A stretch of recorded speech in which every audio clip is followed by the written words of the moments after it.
Пријатели, добар ден и добродојдовте во уште едно издание и рубрика Прашање и одговори. Моето име е Јосиф Дамјанов и денеска ќе одговарам како и секогаш на вашите прашања и за оние кои што сакате да поставите прашање и да му даваме одговор тука, односно да пребарам можеби вистината за мито, дилемата или се што вас ве мачи поврзано со здрав и активен начин на живот. Може да го направите истото користејќи го хаштагот #Јосиф на социјални мрежи, може да ме најдете мене на моите лични профили, во инбокс да ме прашате дали е тоа на Facebook, дали е тоа на Instagram како Коуч Јосиф, а истото може да го направите и на телефонските броеви на телевизија Телма. Јана Себишки,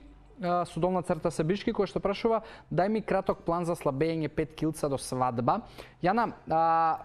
знаеш дека те обожаваме со Тања и ќе ти дадам искрен пријателски совет. Ако бараш стратегија краткорочна за 5 килца до свадба,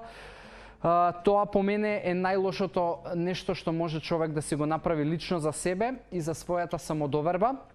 Свадбите и она лудило за слабење пред свадба е најголем дел поврзано со тоа што на луѓето и на невестите како тебе им е многу поважно најверојатно што другите ќе мислат за нив отколку што они си мислат за нив, и најголемата паника за килажата и изгледот пред свадба ја имаат луѓето затоа што ќе бидат изложени пред многу луѓе, ќе се сликаат и им е важно како ќе изгледаат, што ќе речат другите, треба да бидам убава невеста и така натаму. Затоа јас би ти кажал да не го бараш тоа, или прифати го фактот дека имаш 5 килца вишок и уживај во тоа и помини си супер и не се замарај воопшто што другите ќе мислат, или може би е веќе и прекасно, зависи колку брзо и ти е свадбата, затоа што 5 килца пред свадба, ако свадбата е за недела дена, е веќе проблем. Така да прифати се, не се замарај со тоа за свадбата и што другите ќе речат, исклучиво размислувај на тоа што ти ќе си речеш за себе.